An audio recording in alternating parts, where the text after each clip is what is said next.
Hi guys, putting here with the game for you in my Tier 8 light cruiser, the Mogami. Now, my captain skills are priority target, expert marksman, basics of survivability, and concealment. My modules are protect my main batteries, better accuracy because I'm using 155s, DAMCOM 1, DAMCOM 2, and of course more concealment. Now, what makes the Mogami a light cruiser in its current configuration is I'm using the 155s, which is why I'm using the accuracy mod instead of longer shooting AA. I probably will be running 203s, a little bit more than the 155s, but I never did get to play the Mogami with the buffed 155s. Now, my original plan was to pretty much go around that little alcove around the island, sit there and rain fire rate death upon stuff, but yeah, thinking the same thing you are. Is Arcagero really going down the middle? Now, this is the first game I have played in this ship since I've moved out of it. I've actually repurchased this ship.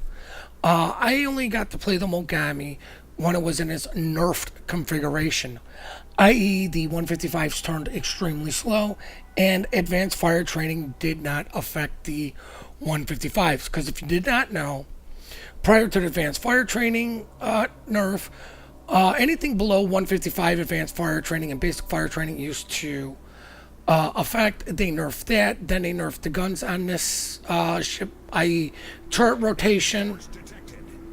And that's the configuration I had to play with, so I went with the 203s because I preferred turrets that turn, because these things used to turn pretty much like a warspite. Now, I do have defensive fire. I do have the fighter plane. I do prefer fighter plane over spotter plane, especially for cruisers, because the fighter plane lasts longer. I can get more use out of it. Now, I am going to stay by these battleships because I do have defensive fire, and I could save these guys from potential bomb hits. But I wasn't paying attention. I was trying to get these guns turned around instead of clicking on the planes. I did click on the planes, and I was a little bit late on the use of my defensive fire. That is just purely my fault. But you know what? I did have the fighter in the air. You know, I heard a bomb drop, so I'm like, I might as well hit it anyways and get as many of these guys gone as possible. I'm really not an AA cruiser, this is not a powerful AA cruiser, but it's got adequate AA to defend myself, and at least defensive fire to panic drop any fighters. Now, as you can see, most of our fleet is actually at D. But our hero, the Kikiro, that's going up the middle, you know, he's definitely going to save the game. This is the game-changing play when he kills this Colorado. I mean, I can't stress enough how fucking stupid this is. It's top-tier destroyer. He can keep things outspotted. You just got to stay a little bit closer to the fleet. It's a little bit harder to get stuff working, but enough ranting about the retard. Now, my game plan at D, because we have no spotting. The carrier's not spotting for us. Our destroyer is suiciding himself. Means I'm kind of slow playing D. I don't want to get on it right away because, the DD's obviously there, as we can all see. But my plan is let him cap it, let him potentially get spotted, but he did get spotted. Let him get spotted, let him skedaddle out of there so I can have a chance of actually getting on the D cap and capping it. The gentleman pops his smoke because he ran aground. I just noticed that he ran aground while this was going on. I didn't notice that he actually ran aground. I knew he hit his smoke. So at the time I was thinking, why is this guy, why is this guy smoking up here? He could have easily just outran us, but for whatever reason, instead of him going forward turning to the left and going straight out the opening he came in. He turned right and beached himself. But with him in smoke, it gives me the opportunity. I see he's shooting from smoke. I believe those are his shells. So what I'm thinking is, let me get in close and let me put these 155s to use. Now, without having a destroyer, the cruisers or any stealth cruisers kind of need stealth potentially get on cap. But the other thing is the battleships need to push cap to protect the cruisers. And this is what I mean by I haven't played this ship because, well, it's beyond rare that I'm using widespread. See the dive bombers, they spot me, so there's no reason to stay in concealment. I might as well shoot at something, try to get damage, because, well, I'm detected anyways. And it's at this point I see the Kagero and I'm just licking my chops. These things reload fast. I have a lot of them. I just need to stay bow in so I don't get surprised by torpedoes. Because look, a destroyer's not shooting you. There's a good chance he dropped torpedoes. Now he's turning away for two reasons. He dropped torpedoes and he wants to save his life. Luckily for us, the Chapayev's right behind us, so this guy is not going to live long. Between us two cruisers being this close, he's now on fire. Believe the Chappie hits his radar. You know, he's all as good as that. It's just a matter of will my fire or where the Chappie shells get there first. Chappie shells get there first. Don't care, he's dead. Look, no torpedoes. I'm actually surprised that there are none, but I kept my nose in until he turned, just to ensure minimum torpedo damage. Now, the reason I'm running Survivability Expert instead of Demo Expert at this point is because this thing has a very good fire chance. Your fires really come through rate of fire over anything else. I've had Zal games where I've had 150 hits and 3 fires. And then I've had games where I've had 90 hits and 15 fires. And that is full fire breathing build. So there's that. Undetected by the plane is just out of my AA reach, which means I might as well shoot anyways. We're getting decap. But anybody actually paying attention to the minimap can see what is unfolding. Now, my plan here is to get as many fires as possible, do as much damage as I possibly can, before I kind of turn around and go back. But originally what I'm thinking is, I'm not the guy who should be leading this charge. I'm a cruiser. Those are battleships. The Mogami is not known for being able to tank against battleships. So what I want to do is spread the burn and love, get unspotted, and then get behind a battleship and stay safe. Now the planes are coming in. I'm holding my defensive fire till they get here. I'm actively clicking on them to stop reverse. Kind of saved me. Gonna use my defensive fire to save me from the dive bombers. But as you can see, because of the full fire build, I'm saving myself from just one fire. Now, I wasn't going to use Damcom because it's a Chapayev shooting at me. But what we're going to do right now is actually pause and look at the mini-map. Well, I don't want to pause it there because, well, you'll have to listen to those gun sounds. But if we look at the mini-map, there's 3 ships technically, and I use the term technically loosely here, that are defending C.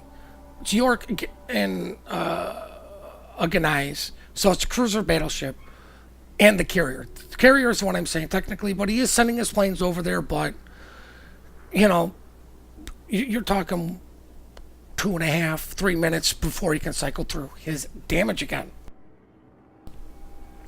Those are 3 cruisers along with the last destroyer. We're down points. We just got the caps, so caps are now even, and we are down on ships. They have the advantage because they have ADD. Now, I wanted to go dark before I make my turn to turn around, to go back to sea to give these guys an advantage.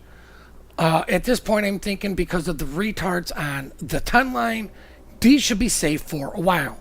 The Chappie pushed up a little bit too far. Also, as you can see, but it looked like he was also trying to kite and do the, getting close, turn, kite, burn, rinse, repeat.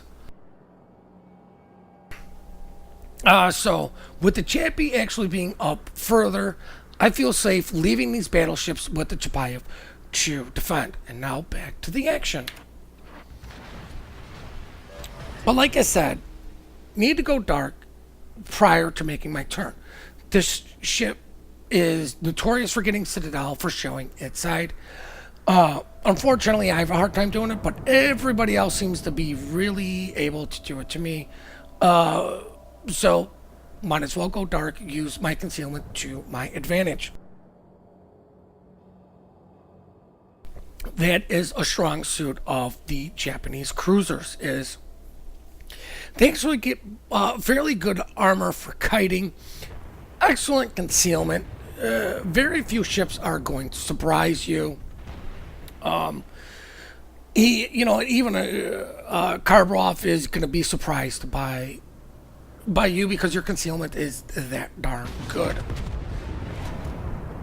Now, we can see something's camping sea, and 3 of those cruisers aren't even near sea. Well, one's near, but they're not on the camp. So I wonder what could potentially be camping sea. Probably not the carrier. It's not the battleships to the north, so we know where the last destroyer is. I put my plane up in hopes that the guy's going to try to come over, that he's actually hunting the battleship down a little bit aggressively, knowing that there's nothing that has been spotted coming back.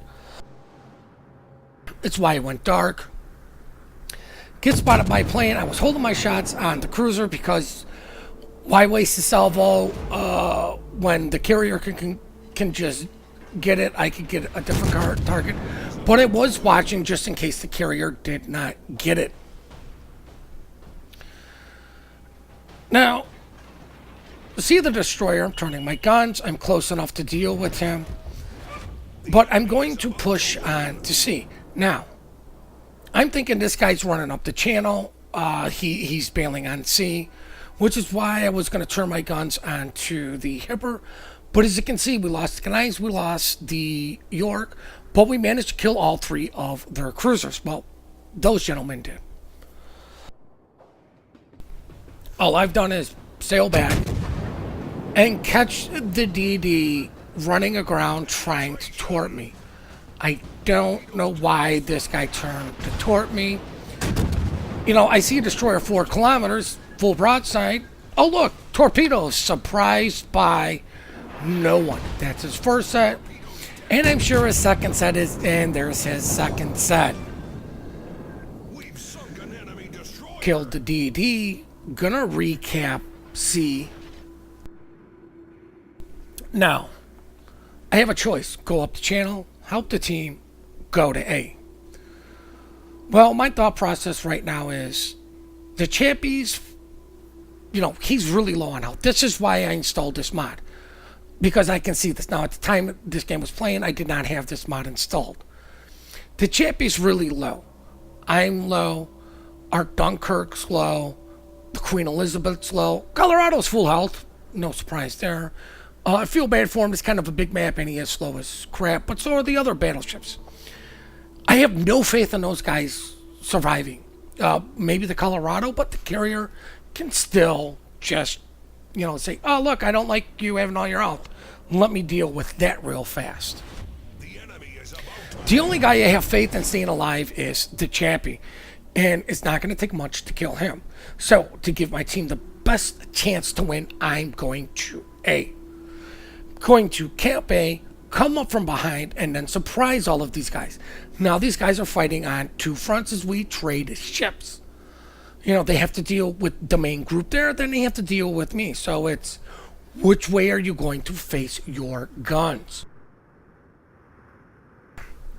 I'm not going to go CV hunting. Because I have defensive fire. I'm not worried about him. He should be getting low on planes. Most carriers at this point, they're starting to hunt each other down anyways. Somebody's calling our Colorado useless. Whatever. At this point, I'm just glad he's got so much health because it's going to potentially save our chappie, but you can't force somebody to shoot at something. And we run into the enemy carrier. Now I'm going to go carrier hunting because he's right there. It would be stupid of me not to go after this guy. But what's more important right now? Killing a carrier, capping the point. Points are still close. I'm going to get on A and deny them points for a while. But we're going to hit tab real quick. And as you can see, losing a carrier, the enemy team loses 65 and we gain 45. That's a 100-point. That's a 100-point swing. This carrier is worth more points than any other ship on the board. I got one fire. I'm trying to reignite the second fire. This guy's going broadside. Thank God I get the fire because I'm going to load the AP. I should have had it loaded earlier. I'm just going to switch instead of loading shooting because I want to catch him broadside. Potentially get some citadels and do some citadel damage to him. But I still do nice damage. Now, I don't care about getting this cap. I more or less care about just killing the carrier. Killing this guy is going to give us the win. Because, like I said, he's the most points. Even if we trade, he's worth more than me. This guy's burning. I believe, I'm going to get this guy extremely low health right here. As soon as this guy goes down, the champion's going to get a kill. And now we are just going to check out the post-battle results right as soon as this gentleman dies. And here's the chappie. Chappie gets his kill, I believe, right here in a couple of seconds. 107,000 damage, 2 ships sank, 1 solo, 1 assisted camp. And with all of that, number 1 on the team with a base experience of 2,600. I think I was the reason we won just by simply turning around and saving the camp. Here's the money screen for those of you that enjoy it.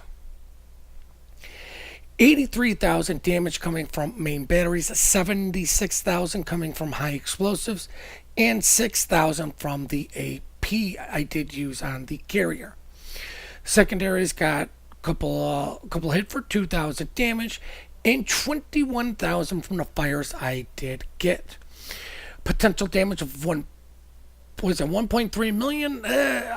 Pretty good, not too bad, not too shabby if you ask me, for doing what a battleship should have done, taking the lead and pushing. But you know what? Sometimes you just got to take the bull by the horns. I hope you guys really did enjoy this replay. I am going to actively try to get a game in the Mogami with the 203s so you can see the difference, but this may take me a while. Please remember to compliment good teamwork, good team play. We are quick to report, slow to compliment. We appreciate all the support you guys do give us. Any comments, all your replays, and if you want to send us replays, the email for that is in the description down below. Please check out our good friend Lord Zath. His channel is also in the description. So if you can, just swing by on over there and say hello to him and that you are coming from over here. Please hit that like and subscribe button and have yourselves one heck of a great day.